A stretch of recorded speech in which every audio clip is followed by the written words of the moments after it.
tangan Inocom. Betul kan? Saya salah sebut. Hari ni ada 2 program dah tadi, Abu habis program dengan Petronas. Kadang-kadang salah sebut tu. Immigration sebut JPJ, PJPJ sebut immigration. Dia kata Ustaz pun betul gitu. Maklumlah puasa-puasa ni tuan-tuan. Alhamdulillah, syukur pada Allah SWT dengan limpah kurnia inayah dan taufik, insya-Allah kita dapat sama pada tengah hari ni. Saya tak berhajat nak ceramah aja sepanjang-panjang. Saya lebih prefer waktu bulan Ramadan ni kita buat Q&A. Sebab bila buka je Q&A dekat bulan Ramadan ni memang banyak sungguh persoalan yang orang nak tanya. Cumanya saya semat diri, saya harap macam itulah. So saya akan start dengan sedikit tazkirah dulu berkaitan dengan Ramadan. Dan saya yakin dekat sini saja pun dah hampir setiap hari ada kuliah. Tuan-tuan ni pasal apa tanya tak mau jawab, angguk pun tak ada siapa. Nampak puasa teruk sungguh nampak gaya ni. Itulah. Tanya-tanya tu macam kumar tau. Relax lah tuan-tuan. Jangan stres. Tuan-tuan stres saya pun jadi stres juga. Dia bukan biasa duk ceramah orang ramai ke ni. Selalu ceramah 4 orang tu ya. Betul tuan, 2 jam cakap 4 orang ya. Cameraman ada 2 orang. Lepas tu kawan tu angkat berehat seketika tu seorang. Tuan-tuan, bila sebut tentang cinta, ni nak masuk Ramadan ni. Sebab tajuk kita ni cinta. Cinta dengan Ramadan tu, macam tu lebih kurang. Kita ni bila seorang yang kita cinta ni, dia memang kita selalu punya excited lah. Tuan-tuan, kalau orang yang tuan-tuan sangat cinta ni, kalau tak jumpa tu rindu. Tidak. Kalau nak jumpa tu, dia excited. Dia sangat excited. Dan bila bersama dengan dia tu, kita akan rasa dunia ni kita lah yang punya. Macam dulu lah. Ingat tak zaman duk cinta dulu ni, zaman public phone. Ya, buat shilling banyak-banyak. 3-4 jam duk bergayut kat telefon tu. Berasap telefon-telefon tu. Habis hampa pintai tali telefon tu. Memang orang nak guna belakang tu, duduk rongkai pula. Kita duduk dalam dunia kita sendiri. Bila kita bercinta. Orang bercinta dengan Ramadan ni tuan-tuan, kata Imam Ghazali rahimahullah ta'ala. Dalam kitabnya Ihya Ulumuddin disebut. Adalah menjadi kebohongan besar. Adalah menjadi kebohongan besar bila seorang itu mencintai sesuatu. Tetapi dia tidak memiliki kecintaan kepada sesuatu. Sallallahu alaihi Muhammad yang berkaitan dengannya. Bohong orang tu kalau dia kata dia cinta dekat sesuatu tetapi dia tak cinta yang duduk di sekeliling dia. Apa yang ada kaitan dengan kawan tu dia tak cinta. Ini bohong. Kita kalau kita cinta kat seorang tu tuan-tuan, kita akan suka apa yang dia pakai, kita akan jadi selesa dengan dia. Apa yang dia suka, kita pun akan tumpang suka sekali. Tu tanda kita cinta kat orang tu. Ada cinta I love you only you. Contohlah. Parent dia kita tak suka. Cara dia pakai kita tak suka. Cara dia itu bohong aja kata Imam Ghazali. Sebab sifat kita cinta, kita mesti akan cinta apa yang ada di sekitar dia sekali. Maka Sallallahu Muhammad kata Imam Ghazali rahimahullah ta'ala, maka bohonglah jika orang yang mengakui mencintai Allah tetapi tidak mencintai Rasulnya. Bohonglah orang yang mengaku mencintai syurga tapi dia tidak mahu mentaati Allah. Kata dia cinta dekat Nabi, cinta ke Allah tapi dia tak cinta kat Nabi. Kalau betul tuan-tuan cinta ke Allah, maka tuan-tuan akan cinta kat Nabi SAW. Apa saja perlakuan yang Nabi SAW tunjuk, kita nak ikut, kita nak tiru. Pasal apa kita ikut Nabi SAW? Pasal kita cinta kat Nabi. Pasal apa kita cinta kat Nabi? Sebab kita cinta kat Allah. Itu kaitan dia.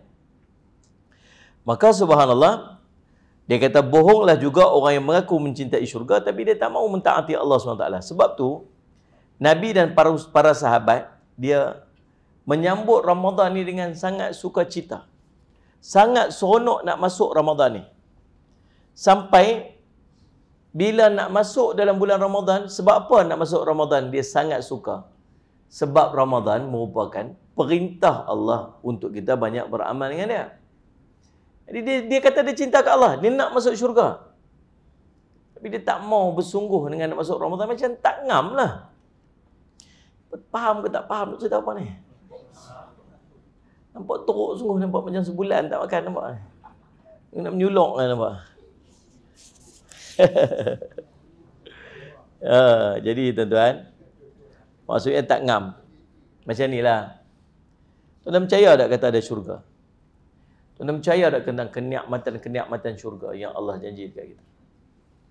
Dengan keindahannya, dengan benda yang tak pernah tengok dengan mata, tak pernah dengar dengan telinga, tak pernah terlintas hati, itu syurga. Selagi tuan-tuan boleh duk bayang, oh macam ni, itu bukan syurga. Sebab syurga ni dia duk beyond imagination. Tuan-tuan boleh bayang tak tuan-tuan makan satu benda? Makan satu telan, satu suapan, sedap. Sehari tuan-tuan suap yang kedua lebih sedap lagi suap yang pertama daripada makanan yang sama. Suap yang ketiga lagi sedap lagi daripada suapan yang kedua. Dan demikian berterusan. Bertambah sedap, lagi suap, lagi sedap, lagi suap, lagi sedap, lagi suap. Minum pun sama. Minum air teguk pertama tu sedap. Air yang sama, gelas yang sama, ambil minum yang kedua. Lagi sedap pada teguk yang pertama. Tuan-tuan boleh imagine tak macam tu? Tuan-tuan pernah rasa tak macam tu? Tak ada. Tak pernah terbayang. Yang macam itulah syurga. Yang duduk di luar daripada kotak akal. Selagi tuan-tuan boleh duduk bayang syurga lagu mana, tu maksudnya tu belum syurga lagi. Nabi cerita tajri min tahtihal anhar, mengalir di bawahnya sungai-sungai. Allah cerita tentang Allah SWT tajri min tahti, di bawahnya sungai-sungai. Mengalir di bawahnya sungai-sungai. Istana-istana yang akan kita duduk dalam syurga ni, dia duduk di atas istana, istana tu duduk di atas aliran air syurga. Di kiri dan kanan sungai syurga ni ada bukit-bukit daripada permata yang refleksnya kepada air yang sangat cantik tu. Salih Azam Muhammad. Maka sangat cantik keindahan syurga yang tak mampu untuk kita cerita. Dalam kita duk cerita tu, tuan mungkin duk main dalam kepala kita ni, duk bayang istana lagu mana, duk bayang sungai lagu mana, saya sebut tentang apa ni tu, permata tu, duk bayang permata reflect. Apa yang ada dalam kepala tuan-tuan tu bukan syurga. Tak. Sebab syurga duduk beyond imagination. Di luar daripada apa yang kita mampu. Selagi kita mampu fikir, dia bukan syurga. Tuan-tuan semua tahu tentang kenikmatan dan keindahan syurga. Tahu. Pasal apa bila sebut benda syurga, kita tak bersungguh lagi nak buat? Tak bersungguh. Simple aja. Nabi kata, man qara'a qul huwallahu ahad hatta yahtamiha 10 marat banallahu lahu qasran fil jannah. Faqala Umar bin Al-Khattab radhiyallahu anhu. Sallallahu alaihi wasallam. Nabi SAW sebut, siapa yang membaca qul huwallahu ahad 10 kali. 10 ahad, qul huwallahu ahad sampai habis. Hatta yakhtamiha, Nabi sebut. Sampai habis, sampai selesai. Ada yang buat perangai dia qul huwallahu ahad, qul huwallahu ahad, qul huwallahu ahad, perangai gitu kan. Nabi sebut qul huwallahu hatta tengok sampai habis. 10 marat 10 kali. Banallahu lahu qasran fil jannah, maka Allah akan bina untuknya istana dalam syurga. Tuan-tuan bisa dengar baitun fil jannah, rumah dalam syurga. Tapi Nabi sebut ini qasran, istana dalam syurga. Berapa kali baca? 10 kali. Baca apa? Kalau siapa sini tak hafal qul huwallahu ahad? Siapa hafal qul huwallahu ahad? Hampa memang teruk sungguhlah orang Inokom ni. Jenis tanya tak mau jawab. Tu tak tanya soalan lagi, tanya tunjuk dia agak pengsan terima. Tuan-tuan, subhanallah. Saja tuan-tuan yang marah saya, suka provoke dia tu. Bagi ni sikitlah. Tidak blur dengan saya pun blur, dengan tuan-tuan pun blur kali. Dia tuan-tuan nak tengok excitement penceramah ni tuan-tuan, dia tengok macam mana orang respon dengan ceramah dia. Orang respon, orang gelak pun lagi dia seronok. Kalau tuan-tuan buat muka cekam, buat blur betul, buat semua koma tengah nak mati. Pakai lagi 10 minit dah berhenti. Dan baik, Allah masih baik. Semua tuan-tuan hafal qul huwallahu ahad. Dan panjang tak qul huwallahu ni? Tak panjang mana pun, pendek je. Qul huwallahu ahad, Allahu samad, lam yalid walam yulad, qul huwallahu ahad. 4 ayat je. 4 ayat. Berapa kali nak baca? 10 kali je. Pendek dan 10 kali tak makan masa yang panjang pun. Tuan-tuan tahu tak Nabi janji apa? Istana dalam syurga. Bila Sayyidina Umar dengar benda ni, Sayyidina Umar kata apa? Dia kata, Kalau macam tu Rasulullah, banyaklah istana kita dalam syurga. Dia duk fikir dah, kalau hari ni buat baca 10 dapat satu istana, esok baca lagi 10 dapat satu istana, baca 10. Kalau kita baca, kalau hidup kita lagi ada berapa ribu hari ni, berbelah ribu lagi, maksudnya berbelah ribu istana dalam syurga ni. Allah, Nabi kata apa? Allahu aktsaru wa atyab. Allah boleh bagi lebih banyak dan lebih baik pada tu. Hang buat je. Tuan-tuan semua dengar kan? Muslimat dengar kan? Nak buat tak buat? Nak buat tak buat? Sembang. Hari ni buat, esok maksudnya kita tak bersungguh. Tak bersungguh. Kalau orang mai jumpa kita, hang tolong baca Qul Huwallahu 10 kali, aku bagi 1000 ni. Esok hang baca 10,000, hang baca 10 kali, aku bagi hang 1000. Saya ingat bukan 10 kali. Tak, sikitlah saya baca 100 boleh tak? Offer kat dia pula. Boleh nak aku bagi hang 1000. Saya ingat tiap-tiap hari Nabi jumpa dia kutip 1000. Betul tak ni? Tapi Allah nak janji bukan 1000 tuan-tuan. Istana tuan.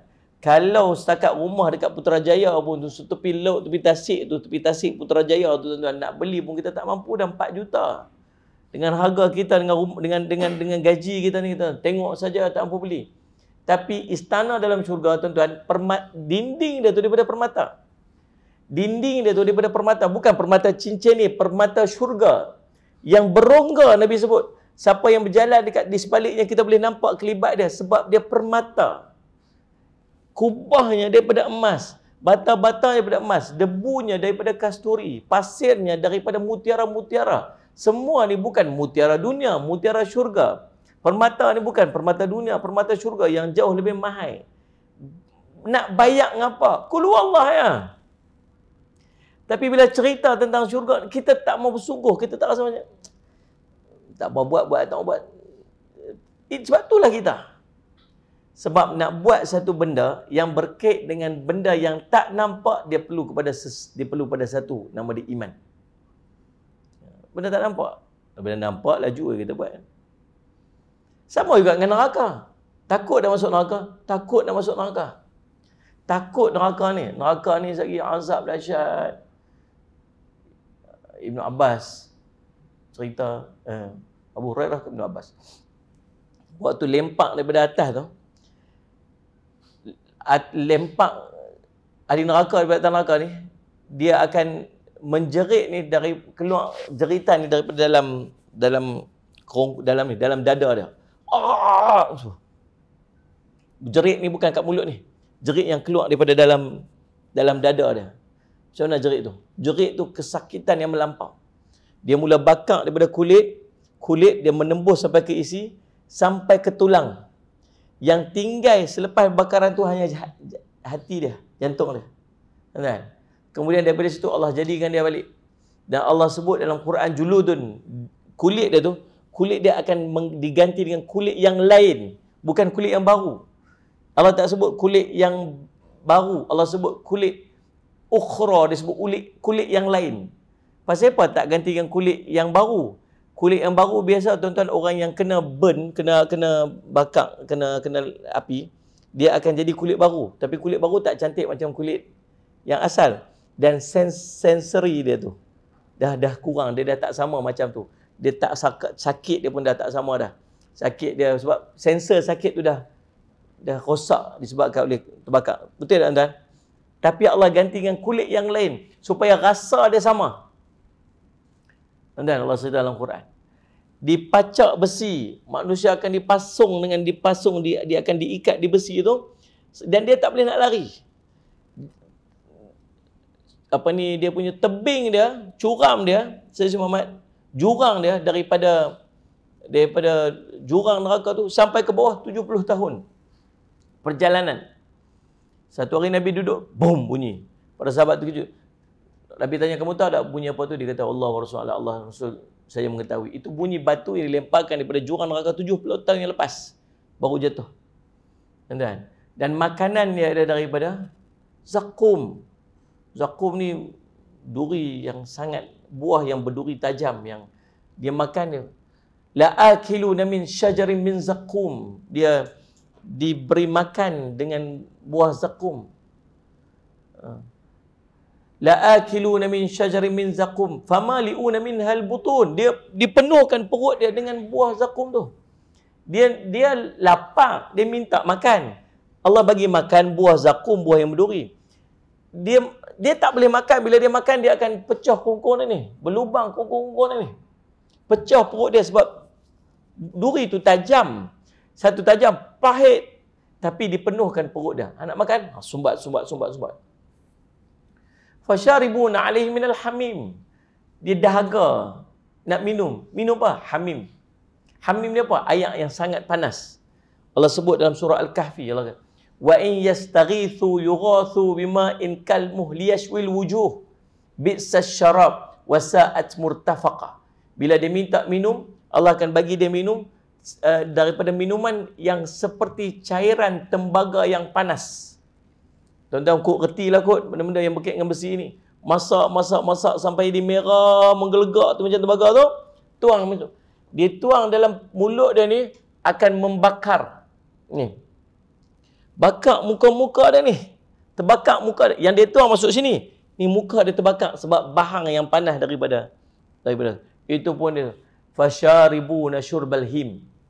Dia minum seperti unta yang dahaga. Minuman tu bakar muka dia. Bakar. Kalau muka dia terbakar, bayangkan apa dia dengan perut dia. Itu pun dia minum macam unta dia. So, minum. Unta ni dia satu penyakit, nama dia penyakit him. Dia satu penyakit yang dia jenis dahaga tak hilang-hilang. Dia ada satu bonggol kat belakang dia ni, bonggol lemak tu. Dia boleh tahan minum, tak minum berapa lama. Sebab dia boleh ambil air daripada bonggol dia tu. Lemak tu jadi cair, jadi air. So dia tak perlu pada minuman. Tapi tuan-tuan, bila dia main satu penyakit ni, penyakit nama dia him, penyakit ni dia akan dahaga sangat, tapi dia minum tak hilang dahaga dia. Dia akan minum lagi. Tubuh dia akan makin mengecut dan dia akan mati.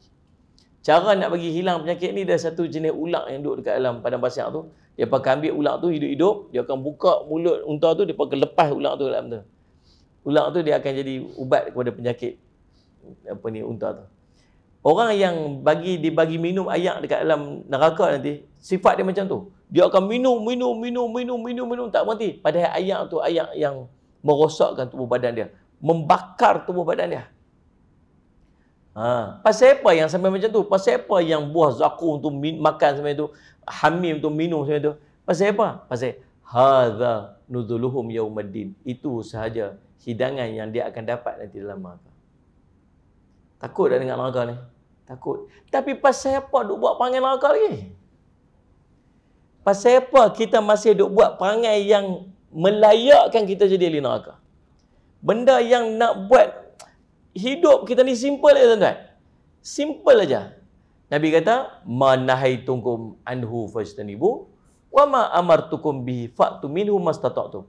Apa yang aku larang pada kamu, hendak kamu tinggalkan. Apa yang aku suruh kamu, maka hendaklah kamu lakukan sedaya yang termampu oleh kamu. Simple je tu ya. Anduklah hidup kat dalam dunia ni, apa yang Nabi suruh buat ya. Nabi suruh puasa, buat. Nabi suruh sembahyang, buat. Nabi suruh buat apa lagi? Baca Quran, buat. Nabi suruh sedekah, buat. Sedekah takat mampu, buat. Tak mampu nak sedekah, bayar zakat. Bayar zakat. Tak mau sedekah, boleh. Sedekah sunat. Sedekah wajib, kenalah zakat. Sahabat kata, "Ya Rasulullah, afara'aita, apa pendapat kamu? Kalau aku ni solatan maktubat je, sembahyang yang wajib je. Wasumtu Ramadan, aku puasa Ramadan je. Wahaltul halal wa haramtu haram. Apa yang dihalal pada aku buat. Apa yang haram aku tinggal. Adkhul jannah, boleh tak aku masuk syurga?" Kata Nabi, "Naam." Ya, boleh. Dekat tu ya, simple lah tuan. Tapi apa yang aku larang tinggal. Benda yang tak boleh. Ni. Maksudnya, ni dosa ni, tak payah buat lah, sahabat-sahabat. Tuan-tuan tahu tak Allah janji apa kita? Apa yang kita tahan waktu kita hidup kat dunia ni, Allah akan ganti balik ke akhirat. Bahkan lebih baik lagi. Hampa tahan Ustaz, aku bagi lebih hebat pada tu. Orang perempuan suka apa kat dunia ni? Semalam baru jumpa seorang pakcik, tua dah. Tua sangat dah. Saya ingat usia dia mungkin dah kat 70 tahun dah kot. Saya tanya, macam mana duduk lah ni, pakcik duduk dengan siapa di rumah? Sebab isteri dia meninggal beberapa bulan lepas. Dah ada orang baru dah Ustaz. Oh, supat kata. Ustaz, kita orang lelaki-lelaki boleh duduk seorang-seorang. Sungguh tak? Orang lelaki-lelaki memang tak boleh dunia duduk seorang-seorang. Kalau tuan-tuan lelaki bini mati, Allah tuan-tuan tengok teruk dia tu. Teruk tuan-tuan. Dengan baju serebeng, dengan tak beraya, dengan buah hangit satu macam, dengan badan pun jadi melengkung pelik apa semua. Tengok ni pasal apa ni? Dia orang bini mati dia tu. Lepas tu dia perlu pada orang perempuan, orang lelaki-lelaki ni. Orang perempuan ni tak apa, dia relax je. Dia lelaki mati tak apa. Maklum tak mau nak menikah lain kan? Tak ramah dah Ustaz. Tok Bilal kena? Tak payahlah Ustaz, tua-tua lagi saya pula nak kena jaga dia. Tak mau, dia pun boleh hidup macam tu. Pasal sifat orang lelaki dengan sifat orang perempuan dia berbeza. Sebab tu Allah offer pun ke akhirat benda berbeza. Orang lelaki Allah sebut tentang apa? Bersama? Bidadari. Pasal memang jadi orang lelaki dulu tu. Faham tak?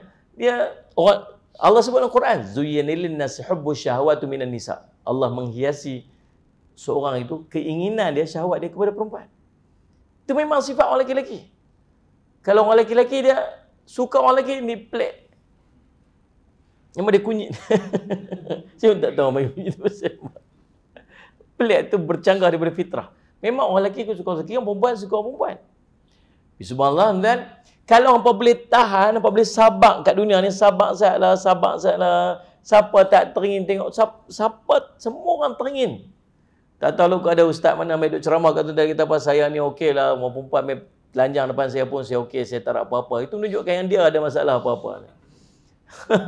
Sebab sifat dia memang macam tu. Attracted. Allah bagi benda tu dekat dalam tubuh badan dia. Tuan-tuan. Tapi orang perempuan lain. Orang perempuan dia lebih kepada perhiasan. Waktu orang lelaki-lelaki sembang mas-mas sangat, dia pun tak ikhlas sangat. Memang orang perempuan dia suka minat pada benda mas. Dia minat pada perhiasan. Yang duk sibuk tentang rumah nak kena lagu mana raya ni siapa? Orang lelaki ke orang perempuan? Orang perempuan. Tak ni meja ni kena pindah habis ni. Allah, bagi kita orang lelaki belah ni pun sama, belah ni pun sama. Tak ada apa Tak ada apa. Tak boleh bang. Ni letak belah sini. Pasal apa? Tak tahulah, tapi kita tak belah ni lah. Yang ni warna ni, tahun ni kena tukar warna ni dah, tirai ni kena matching lagu tu lah, apa semua. Pasal apa? Sifat perempuan dia suka perhiasan. Tapi kalau perempuan boleh sabar, jangan sampai melepasi daripada sabar, nanti Allah bagi kat ni perhiasan jauh lebih hebat betul. Allah bagi kat istana. Sana, nak macam mana? Tak payah sebut, nak tukar warna apa. Lintahlah hati je, Allah akan tukar sesuai macam mana keinginan dalam hati kita. Mungkin tak ngam, oh suami nak macam ni, isteri nak macam tu. Benda konflik tak ada dalam syurga. Takkan ada konflik dalam syurga. Oh Ustaz, suami saya dapat bidadari. Saya dapat apa? Bidadara kau Ustaz? Suami dia dapat bidadari dan tak ada sekelumit pun dalam hati rasa cemburu dia. Tak ada sikit pun. Lagu mana Ustaz? Tarak Ustaz, dekat dalam syurga ni saya tak izin dia dapat bidadari Ustaz. Dia sampai macam tu. Dia bagus tahu mana pun Ustaz tu. Yang lain boleh bincang Ustaz. Rumah ke istana 3-4 biji ke Ustaz? No problem Ustaz. Tapi bidadari saya tak bagi Ustaz. Dia tak tahu waktu tu dia jadi ketua bidadari. Kalau bidadari itu cantik, dia jauh lebih cantik lagi daripada bidadari itu. Tapi nak cerita, Allah akan fulfill keinginan kita waktu kita duduk dekat akhirat, dekat syurga nanti, apabila kita mampu untuk menahan apa yang Allah tak bagi waktu hidup kat dunia ni. Faham tuan-tuan? Allah sabar ya. Lepas tu Nabi sebut ad-dunya sijnul mu'min. Dunia ni dia penjara bagi orang beriman. Wa jannatul kafir, dan dia syurga kepada orang kafir. Tu dah sabar ya. Saya pernah masuk penjara tuan, banyak kali masuk penjara. Bukan pasal jahat, buat program pemulihan banduan. So kalau orang potong kat semampu aku. Kata ustaz ni banyak kali masuk penjara, dia mengaku. Saya ulang 6 tahun 7 tahun dah saya ulang keluar. Penjara ni tuan-tuan, depa duduk kat dalam tu, depa bukan ada boleh buat keputusan apa. Nak masuk nak keluar bukan keputusan dia. Nak pakai apa bukan keputusan dia. Hari ni kena pakai apa-apa, bukan hari ni saya nak pilih pakai baju ni, tak ada. Dia pakaian dia. Nak makan apa bukan keputusan dia. Depa yang buat keputusan hari ni kena makan. Tuan-tuan boleh bayang tak kalau kita duduk kursus 3 hari. Tak? Depa sedia kat kita makan, kalau tak sedap kita kata apa? Oh tak sedap, tapi sabar 3 hari ni, lepas ni kita balik makan je biasalah. Tetapi luar negara apa semua balik teringin nak makan nasi kandar. Mak ni, tu tengoklah video apa semua ni, dia taranak ranjau punya. Dia tengok yang tu lah. Leleh. Balik-balik turun-turun airport, pergi kedai nasi kandar, makan nasi kandar, siap. Tuan-tuan, tak apa kita boleh tahan saat seminggu. Tuan-tuan boleh bayang, kalau 6 tahun, 7 tahun, dia duduk benda, dia duduk follow. Kalau tak suka, sukalah. Kalau tak sedap, tak sedap lah. Tuan-tuan rasa boleh tak? Tapi mereka terpaksa macam tu, pasal mereka duduk dalam penjara. Kita kat dunia macam tu Allah sebut. Kita kat dunia Allah sebut. Hampa boleh buat apa hampa nak buat, tapi ada border dia, ada batas dia. Don't cross the border. Jangan cross the border. Ikutnya. Habis pasal apa Allah tak buat bagi semua yang dia nak buat, semua okey je. Tak ada benda yang tak okey. Kan Allah tu Maha Pengasih, Maha Penyayang. Tuan-tuan, kita nak masuk periksa UPSR, naik kita satu, ada periksa. Kalau cikgu tu baik, dia kata, cikgu tu baik senang semua, jawapan betul di belakang. A, B, C, D semua betul di belakang. Ni. Okay? Itu bukan tanda kasih cikgu. Cikgu nak tengok dia, kemampuan dia, layak tak layak. Macam itulah kita dalam kehidupan dunia. Sabak sat Allah akan bagi ke akhirat. Tapi pasal apa? Kita masih buat benda maksiat dalam keadaan kita ni, salih Azim Muhammad, kita tahu neraka tu lagu mana. Pasal apa? Kita masih tak mau nak buat benda-benda baik walaupun kita tahu syurga lagu mana. Tahu pasal apa? Satu benda aja, nama dia iman. Iman ya. Orang yang iman dia kuat, insya-Allah dia mampu bertahan. Orang yang iman dia lemah.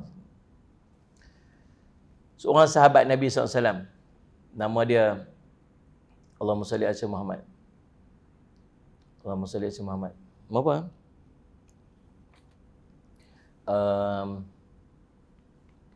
Allahumma salli ala Muhammad. So, tak apalah, saya ingat nama dia, saya sebut.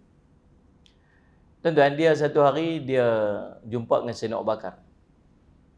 Dia kata, wahai Abu Bakar, aku ni dah jadi munafik. Hanzalah. Aku ni dah jadi munafik dah Rasulullah. Wahai Abu Bakar, aku jadi munafik. Pasal apa hang kata macam tu? Ukasha.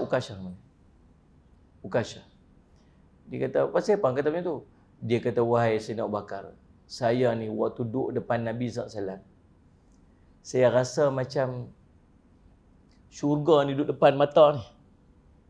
Bila duduk dengan Nabi, rasa macam neraka ni duduk depan mata ni. Maksudnya dia punya iman itu kemuncak bila duduk depan Nabi. Tapi bila balik ke rumah, wahai Sayyidina Abu Bakar, saya ni jadi macam lupa. Saya seronok dengan anak keluarga, seronok apa. Saya macam lupa dah. Tak sama macam saya waktu saya duduk depan Nabi SAW. Kata Sayyidina Abu Bakar, kalau macam tu aku pun sama. Saya pun sama. Jom kita pergi jumpa Nabi SAW. Mereka pun pergi jumpa Nabi, dia kata, wahai Rasulullah, Ukashah dia jadi munafik dah. Dia kata diri dia sendiri. Pasal apa kamu kata tu? Saya duduk dengan Nabi, saya rasa macam iman saya kemuncak sangat. Bila saya duduk jauh pada Nabi, saya rasa macam saya lupa semua tu. Apa Nabi kata apa? Wahai Ukashah, dia sa'ah. Waktu demi waktu, dengan maksud kita ni akan terpengaruh dengan apa yang ada pada sisi kita waktu tu. Kalaulah iman kamu sama aja macam kamu duduk dengan aku pada setiap masa iman duduk straight macam tu ya, maka para malaikat pun akan mai shake hand, semua bersalaman dengan kamu. Waktu kamu berdiri, waktu kamu berjalan, waktu kamu tidur, malaikat mai shake hand dengan kamu. Maksud apa? Malaikat pun takjub, heran, ada orang macam ni. Maksudnya tuan-tuan, balik pada kesungguhan kita dalam bulan Ramadan ni terkait dengan iman. Setiap depan saya ni, perasaan dia tiap kali dia nak pergi tarawih, perasaan kita berbeza-beza. Setiap orang. Tak ada orang depan saya ni yang perasaan dia sama nak pergi tarawih. Ada orang dia excited. Kalau 3 orang excitednya tak sama. Ada orang ni excited sungguh-sungguh. Ada orang excited juga, tapi kalau tak ada, bagus. Ni. Ada orang excited. Ada tapi jangan banyak-banyak sangat. Ni. Ada orang dia benci sungguh, dia tak boleh lah. Pasal apa nak kena buat banyak-banyak ni? Ada orang dia benci tapi dia maksudnya berbeza-beza. Setiap orang beza-beza. Dan semua perbezaan itu dia terkait dengan iman masing-masing. Terkait dengan iman. Para sahabat pun sama. Nabi tak sebut semua sahabat. Nabi sebut Sayyidina Abu Bakar. Sayyidina Abu Bakar dia sedekah. Segenggam sedekah dia saja. Segenggam sedekah dia. Dia sedekah. Tak boleh challenge seluruh orang di Madinah. Semua sedekah besar bukit pun tak boleh challenge dengan segenggam je sedekah daripada Sayyidina Abu Bakar. Sebab apa? Sebab iman. Iman tu beza. Kau ni sedekah juga. Kau ni sedekah juga. Pasal apa? Kau ni value tinggi sangat sedekah dia. Pasal iman dia tinggi sangat. Maka, tuan-tuan, 3 cara kita nak jaga iman kita terutama ni waktu ni. Waktu ni. Lagi 5 minit nak nanti. Saya ingat dia plan nak buka soalan tadi. Dia tak ada nak buat. 3 cara supaya kita boleh jaga iman kita. Supaya iman kita tak merudum teruk dalam bulan Ramadan ni.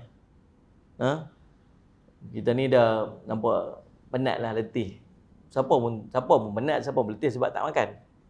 Perut lapar, kita tak ada tenaga. Soalan tu. Tubuh perlukan sugar, perlukan karbo untuk dia beraktiviti kan. Bila tak ada makan, dia tak letih lah, penat lah. Aku tak tahu, ada orang dia kata, ustaz saya ni semenjak jadi wali ni, ustaz saya puasa ni kira tak lapar langsung. Dia kata, kalau tu hang hilang satu nikmat nama nikmat lapar. Sebab lapar tu sebenarnya satu nikmat Allah bagi kita.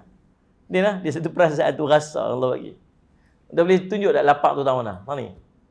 Kat perut, lapar kat perut. Tuan-tuan sekalian. Dia rasa tu rasa yang Allah bagi. Itu nikmat. Maka tuan-tuan, keletihan tubuh badan ni, dia akan overpowered by iman. Sebab tu nak tengok ada orang dia boleh je sembahyang duha. Kita teruk tak boleh sembahyang lah.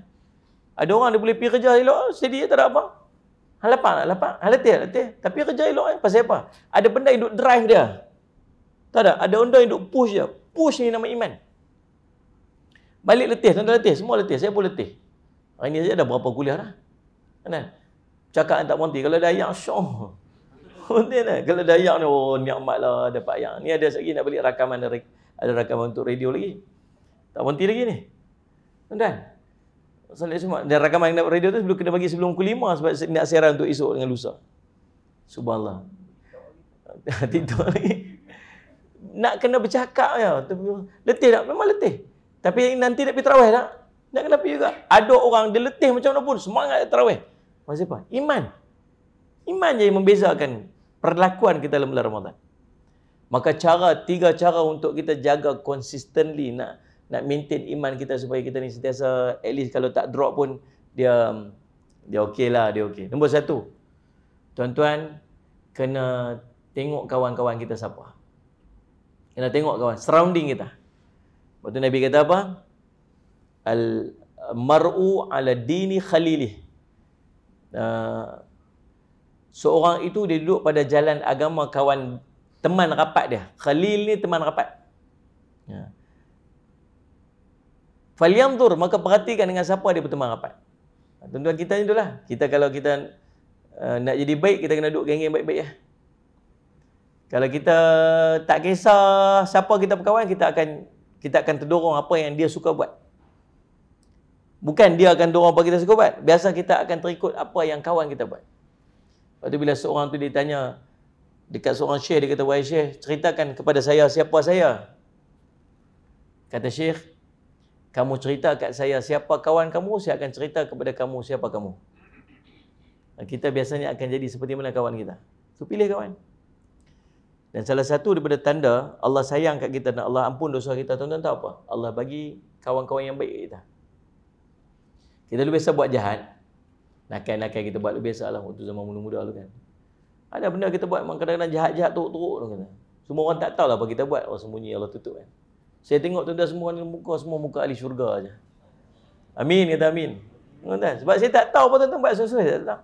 Saya pun serupa, tuan tengok saya, oh bagusnya Ustaz Jafri tu, tengok apa. Kan? Tuan-tuan tak tahu saya buat apa. Cuba tuan-tuan tahu saya buat apa. Saya siapa main tu? Ustaz Jafri tak sedut pergi tu, panggil teruk. Kan? Tuan-tuan, kita Allah tak tahu. Tapi mungkin ada dalam perjalanan proses tu kita pernah minta ampun. Ada kita pernah angkat tangan, kita taubat dosa kita. Ada pernah istighfar yang Allah terima. Ada amalan-amalan yang mengampunkan dosa kita.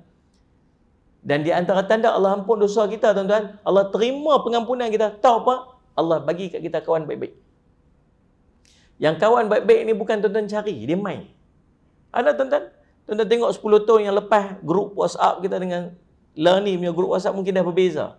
Pasal apa ni beza ni? Pasal dalam grup kita ni ada kawan baik-baik.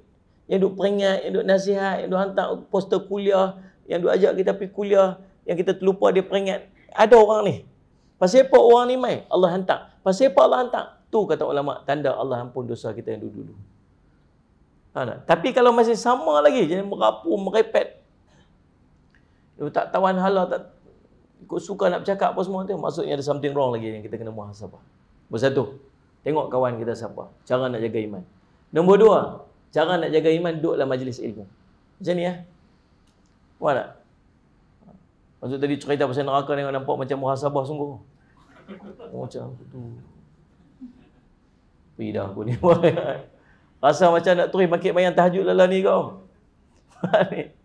Dia punya tambah iman tu tuan-tuan, sentiasa kena jentik hati kita ni dengan iman dengan majlis ilmu. Sebab tu tuan-tuan kadang-kadang tuan-tuan pergi majlis satu-satu majlis tu, macam ustaz tu macam kata kita sebiji-biji tu. Kita duduk tu macam ni, ustaz ni tahu ke apa aku buat ni. Gedebuk kena kat batang hidung kita. Kita pun sabar aje lah. Pernah sekali tu saya pergi ceramah dan saya duduk cerita pasal perkara-perkara yang boleh menyebabkan gugurnya iman, rosak iman. Antara dia lah kita menyerupai satu upacara keagamaan orang lain. Saya sebut lah. Lepas tu duduk sembang, dia pergi terlilit dengan tentang dia panggil apa tu, pelamin. Dia tak ada lah kaitan tu, cuma duduk melarat-larat, dia pergi cerita pasal pelamin. Kita pelamin, apa semua. Adalah unsur-unsur macam dulu-dulu ni, Dewa Rama, Dewi Sita lah, apa semua duduk di takhta. Lepas tu ada Mak Andam, ada Tok Batin, yang ni apa semua, kemudian disediakan segunung emas. Saya tak tahu macam kita, macam pulut kuning lah, macam disediakan pada pohon-pohon daripada emas. Kita letak pokok bunga, letak bunga telok lah, balut dengan yang renda-renda emas tu semua. Dan dah macam sama. Ada seorang pakcik tu dia bangkit tau. Dia bangkit, dia belah. Lepas tu dia pergi beritahu kat pengurusi, dia kata apa dia? Apa ustaz tu mengata kat orang? Rupanya hari tu dia kenuri. dia buat yang tu. Manalah kita tahu, dah lah kenuri pun tak panggil. Tapi nak cerita ada kadang-kadang benda-benda kita buat yang Allah nak tegur aja. Allah nak tegur melalui lisan orang. Tegur tu untuk dia, kebaikan kat dia. Tapi ada orang yang tak boleh terima. Dia rasa macam tu satu benda salah pula dia. Tapi itulah keadaannya. Jadi kita duduk dalam majlis ilmu, dia akan membantu untuk meningkatkan keimanan. Yang ketiga, tuan-tuan duduk dengan alim ulama. Tuan-tuan cari tuk-tuk guru, tuan-tuan duduk dengan tu. Tuan-tuan yang biasa duduk dengan tuk-tuk guru, tuan-tuan duduk tepi dia, tuan-tuan duduk dalam majlis dia. Tuan-tuan tak ada tendensi kita untuk buat benda tak elok. Betul tak? Kita teringin nak buat, sebab sifat kita lah teringin. Tengok markah lalu kat tepi. Rasa jadi tok guru sebelah, sabar Ustaz dia, kontrol Ustaz. Astagfirullahaladzim, kami lagi. Dia astagfirullah bila tengok orang perempuan ni, tuan-tuan sekalian, dua ya. Satu tok guru ada, satu lagi bini duduk sebelah. Tengok. Tu saja lu tu pilih tu. Manalah kita tahu tu perempuan ada. Hari tu pula ada tasyik guru pula nak habis duit. Kita pun masuk ke tu. Bayar apa? Betul kita. Terima kasih bang. Dia kata terima kasih bang, kita kata sama-sama. Bini kita sekali dia perjalanan tu. Terima kasih bang. Terima kasih bang. Terima kasih bang. Duduklah. Tu sajalah pilih tu saja, pilih tu. Manalah aku tahu tu kata perempuan. Tu jengkreng.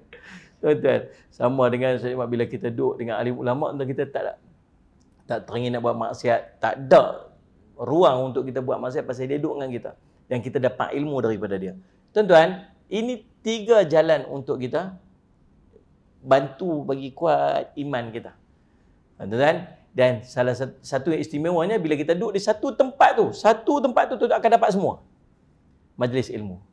Majlis ilmu ada kawan-kawan yang baik dan majlis ilmu juga ada alim ulama. InsyaAllah, dan itulah sebuah sikit tazkirah kita pada hari ini. Saya minta ampun, minta maaf salah dan silap lah tuan-tuan. Duk melawak kasar lebih kurang. Kita duduk Kedah ni begitu lah, cakap kasar-kasar. Menatang ni tak erat lah. Hang ni menatang sungguh main lambat dajal. Sungguh tu biasalah. Kita kalau cakap itu kakek kata apa duk mendajalkan orang pula. Bukan dajal, dajal. Faham tak faham tu? Dia pun tak faham bahasa kita. Hang ni mampu aku jumpa. Nah, tak mampu lagi dah mangkuk. Dia tu. Biar aku mampu lama dah. Sembang dengan kawan aku tu. Kawan kita dengar kakek tu rasa apa dia cakap. Lebih utara macam tu. Walaupun kita cakap kasar tapi hati kita ada taman. Dalam hati ada taman kita kan. InsyaAllah tuan, jadi insyaAllah kita jumpa lagi lain masa. Saya ucap terima kasih kepada pihak Indocom yang sudi untuk jemput saya pada hari ini. Kita sama-sama doakan agar Allah panjangkan usia kita dapat menjalani Ramadan ini sampai ke hujungnya, dan Allah panjangkan usia lagi supaya kita sampai ke Ramadan yang akan datang. Kita doa juga pada Allah agar Allah kurniakan kepada kita taufik dan hidayah untuk kita banyak ibadat dalam bulan Ramadan ni. Allah kurniakan kepada kita kekuatan dan kesihatan. Tak guna panjang umur kalau tak sihat kan. Allah bagi kepada kita kesihatan, kekuatan untuk kita terus beribadat dalam bulan Ramadan ni. Kemudian Allah kurniakan juga kepada kita ni Saudara Muhammad kemanisan untuk kita melakukan ibadat dalam bulan Ramadan. Allah kurniakan kepada kita Lailatul Qadar pada tahun ni. Allah kurniakan kepada kita takwa. Allah masukkan kita dalam golongan orang yang mendapat pengampunan, dan Allah terima segala amalan yang kita lakukan dalam bulan Ramadan ni. Dan kita juga doa pada Allah agar Allah panjangkan usia kita untuk kita sampai ke Ramadan yang akan datang. Amin amin ya rabbal alamin. Cukup sekadar itu aku qouli hadza wa astaghfirullah li wa lakum. Wassalamualaikum warahmatullahi wabarakatuh.